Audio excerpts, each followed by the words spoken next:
నమస్తే అండి, నా పేరు భావన శ్రీనివాస్ అంటారు. మొదటి ముద్ద రిజిస్టర్డ్ బ్రాండ్ యొక్క సనాతన ఆహార హస్తకళ ప్రైవేట్ లిమిటెడ్ కంపెనీకి ఫౌండర్ అండ్ డైరెక్టర్ని.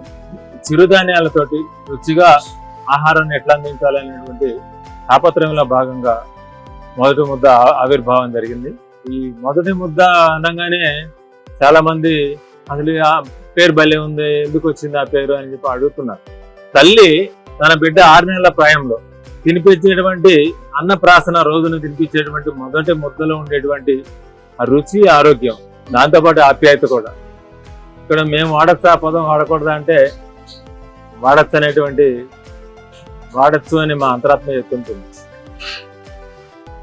వాటన్నింటినీ కలగలిపి ఆ పసిబిడ్డకి 6 నెలల ప్రాయంలో చేసే మొదటి ముద్దలనే కాదు, ప్రతి ఒక్కరూ ప్రతి వయసు వాళ్ళు ప్రతిరోజు తినేటువంటి మొదటి ముద్దలో అదే ఆరోగ్యము, అదే రుచి ఉండాలనేటువంటి ఆలోచనతోటి మేము మొదటి ముద్ద పేరునించుకోవడం.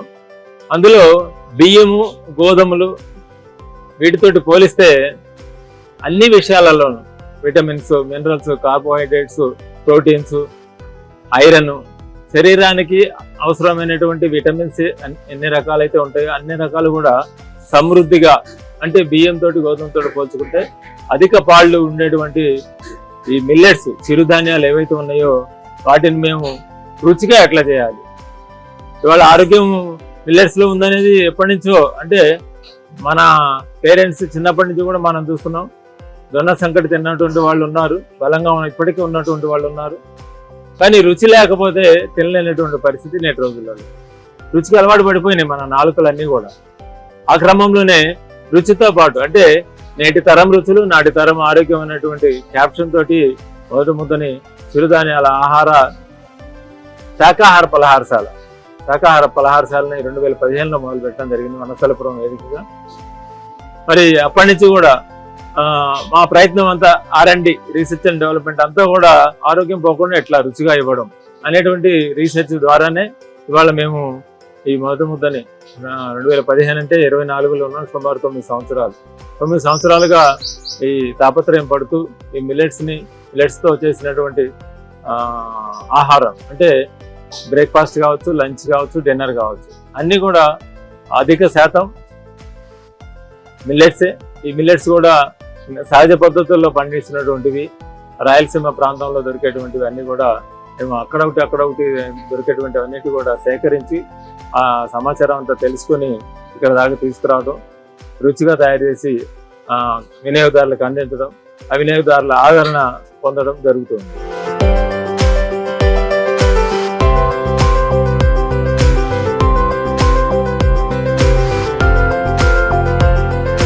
ఇంకా మిల్లెట్స్ లో వంటకాలు, రాగి ఇడ్లీలు, బిసిబేళి బాతు, మన కొత్తిమీర రైసు, ఇట్లా రకరకాల సుమారు 40 రకాల వంటకాలతో పాటు మళ్ళీ మిల్లెట్స్ చుడువాతోటి పోహా చేయడము, ఇట్లాంటి వాటితో పాటు మిల్లెట్స్ తోటి స్వీట్లు చేస్తాం, మేము మిఠాయిలు చేస్తాము, స్నాక్స్ ఐటమ్ కూడా చేస్తాం అనమాట.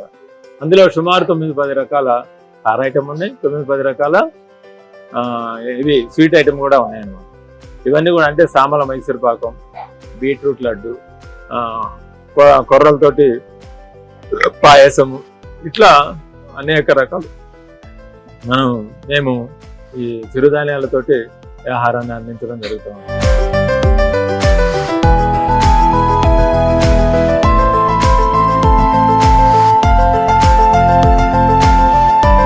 ఇదే మిల్లెట్స్ తోటి ప్రైమ్స్, వడియాల రకాలు అంటాం. వడియాలు ఇవాళ బియ్య పిండి వడియాలు, వాటితోటి నోటికి రుచిగా ఉండొచ్చేమో కానీ ఆరోగ్యాన్ని లెక్కలో వేసుకుంటే కనుక అంతంత మాత్రం తెలియని విషయం కాదు ఇది. ఆ మిల్లెట్స్ తోటి అదే ఆరోగ్యాన్ని ఇస్తూ వడియాలని రుచిగా ఎట్లా అందించాలి అనేటువంటిది కూడా. ఆ వడియాలు కూడా ఇవాళ చాలా మంది 99% ప్లాస్టిక్ షీట్ మీద పెట్టేస్తారు వడియాలు ఎండాకాలం వచ్చేప్పుడు. అంటే ఉదయం పెడితే సాయంత్రానికి ఎండిపోయి తీసేసి అమ్ముకోవడానికి వీలుగా ఉండాలనేటువంటి ఆలోచనతోటి చేసేటువంటి పద్ధతులకి భిన్నంగా పూర్వ పద్ధతులు ఏవైతే ఉన్నాయో బట్ట మీద ఒక క్లాత్ మీదనే ఈ వడియాలన్నీ కూడా పెట్టడం జరుగుతుంది. అంటే క్లాత్ మీద పెట్టి అవి ఎండాలంటే 2-3 రోజులు, ఎండను బట్టి 2-3 రోజులు 4 రోజులు కూడా పట్టచ్చు. అవి తీసేదానికి మళ్ళీ కష్టంగా ఉంటుంది, తడిపి తీయాలి. ఇట్లా అంత కష్టమైనప్పటికీ కూడా ఆ కష్టాలన్నీ పడుతూ ఆరోగ్యం అంటే ఒక వినియోగదారుడిగా నేను ఇంకొక చోటకి వెళ్ళినప్పుడు నేను ఏదైతే ఆశిస్తానో అది నాలాంటి ఇంకొక వినియోగదారుడికి అందించాలనేటువంటి ఆలోచన. మనం ఇవ్వాలి, మనకు కావాలనుకున్నది ఇవ్వకుండా ఎప్పుడు కూడా లభించరండి. ఇది సృష్టి ధర్మం, సృష్టి కార్యం ఇది అనేటువంటి ఆలోచనతో అన్నీ కూడా మిల్లెట్స్ తోటి స్వీట్లు కావచ్చు, స్నాక్స్ వెరైటీస్ కావచ్చు, ఇంకోటి ఆవు పెరుగుతోటి, ఆవు పాలతోటి చల్ల మిరపకాయలు చేస్తాం. బీట్రూట్ లడ్డు కూడా చేయటం మీరు చూసే ఉండొచ్చు. బీట్రూట్ ఏ లడ్డు కావచ్చు, మురుకులు కావచ్చు, ఏ ఐటమ్ అయినా కావచ్చు, కానీ ఎందులో కూడా విరుద్ధ ఆహార పదార్థాలు అంటాం కదా, నెగిటివ్ ఫుడ్ ఐటమ్స్ అంటే మైదా కానీ, షుగర్ కానీ, టేస్టింగ్ సాల్ట్ కానీ, ఇట్లాంటివి ప్రిజర్వేటివ్స్ కానీ ఇటువంటి ఏమీ లేకుండా ఈవెన్ బీట్రూట్ లడ్డు కూడా సహజమైనటువంటి బీట్రూట్ కలర్ లేకుండా ఆవు నెయ్యితో చేస్తామండి.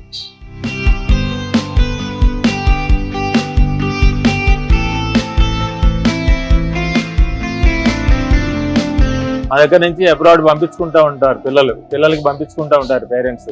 ఒక నెల రోజులన్నా నిల్వ ఉండాలని చెప్పానంటే అనే ఆలోచనతో అక్కడ ఏం చేయొచ్చు, ప్రిజర్వేటివ్స్ వాడకుండా అని చెప్పని. అంటే ఇక్కడ నూనె అదే రోజు పట్టినటువంటి నూనె, అదే రోజు పట్టినటువంటి పిండి, అదే రోజు కొట్టిన కారం, అదే రోజు కొట్టినటువంటి పసుపు, ఇట్లా అన్నీ కూడా నిల్వ లేనటువంటివి, అదే రోజు పట్టినటువంటి, అదే రోజు తయారు చేసినటువంటి వాటితోటే ఇక్కడ వంటకాలన్నీ కూడా చేస్తాం అన్నమాట. ఈ విధమైనటువంటి జాగ్రత్తలన్నీ కంటికి కనిపించేంత వరకే కాదు, కంటికి కనిపించినటువంటి ప్రతి దగ్గర కూడా ఇప్పుడు మీరు చూస్తుండొచ్చు. మరి ఇక్కడ ఏ ప్రెమిసెస్లో అయినా సరే ఎంత చందరవందరగా ఉంటాయో ఈ కిచెన్స్, కమర్షియల్ కిచెన్స్ ఏంటి అనేది మనకు తెలియని విషయాలు కావాలి. కానీ ఈ కిచెన్ని మీరు చూస్తున్నారు. ఇదే ఇప్పుడు ఏదో షూటింగ్ తీస్తున్నారు కాబట్టి అని చెప్పని ఇప్పటి వరకు చేసేటువంటి క్రియ కాదు ఇది. రోజువారీ దినచర్యల భాగమే ఇదంతా కూడా. ఇట్లా ఈగలు దోమలు కూడా రాకుండా ఉండడం కోసం ప్రతినిత్యం కూడా అగ్నిహోత్రం చేస్తాం. ఉదయం సాయంత్రం అగ్నిహోత్రం చేస్తాం అన్నమాట ఇక్కడ. కాబట్టి ఇవన్నీ కూడా సహజ పద్ధతుల్లో కొద్దిగా కష్టమే అని అవసరమైంది. మళ్ళా తిరిగి భారతాన్ని అన్ని రంగాలలో శారీరకంగాను, భౌతికంగాను, అటు మానసికంగాను అన్ని రంగాల్లో అభివృద్ధి చెందాలి. ప్రపంచ దేశాలకి ఆదర్శంగా నిలవాలి. దానికి నాంది మనం కావాలి, నేను కావాలి అనేటువంటి ఆలోచనతోటి మొదలుపెట్టినటువంటిదే ఈ ప్రయత్నం.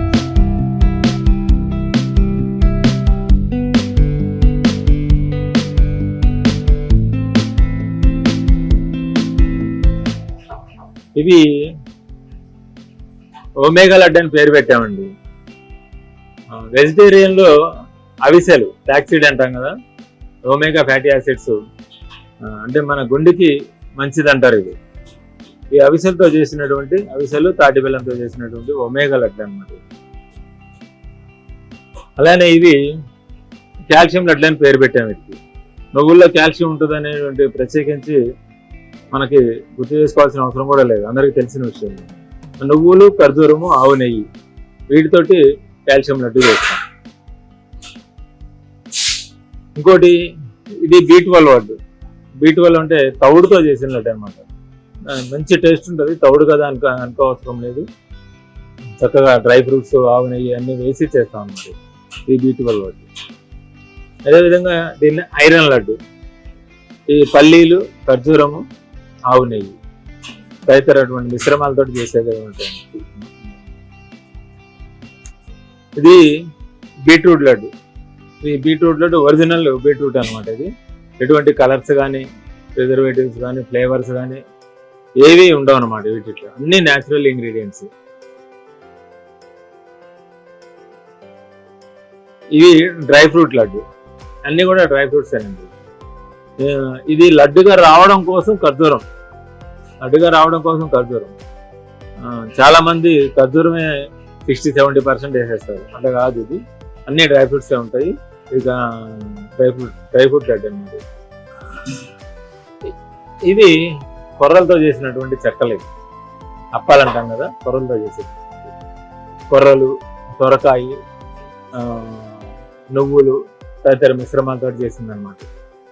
అదేవిధంగా ఇవి రాగి వడియాలు, రాగులతో చేసినటువంటి వడియాలు, ఆవు పెరుగుతో చేసినటువంటి ఊర మిరపకాయలు, తర్వాత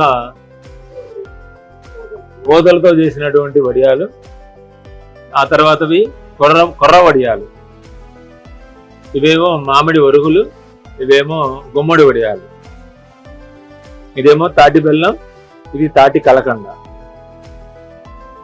ఇంకా మినపప్పు విషయానికి వస్తే తెలియంది కాదు, పొట్టు తీసిన వాటికి ఎక్కువ అలవాటు పడి ఉన్నాం మనం. ఇళ్లలో సైతం ఈవెన్ ఇళ్లలో సైతం మినపగుండ్లు నానబెట్టుకొని రుబ్బేసుకొని వాడేసుకుంటున్నారు, టైం లేదనేటువంటి దీంతో. కానీ రుచి ఉండదండి వాటికి. పొట్టు మినపప్పు మనం నానబెట్టి అట్లా పిసికి పొట్టు తీసేస్తే ఆ మినపప్పుతో చేసినటువంటి ఐటమ్ చాలా రుచిగా ఉంటుంది. అందులో రుచిగా ఉండడం ఒకటే కాదు, అక్కడ మనకు అర్థమైపోతుంది మిషన్ మీద ప్రాసెస్ చేసే క్రమంలో మొత్తం అందులో ఉండేటువంటి వాల్యూస్ అన్ని కూడా ఎవాపరేట్ అయిపోతాయి. దాంతో రుచి కూడా తగ్గిపోతుందండి.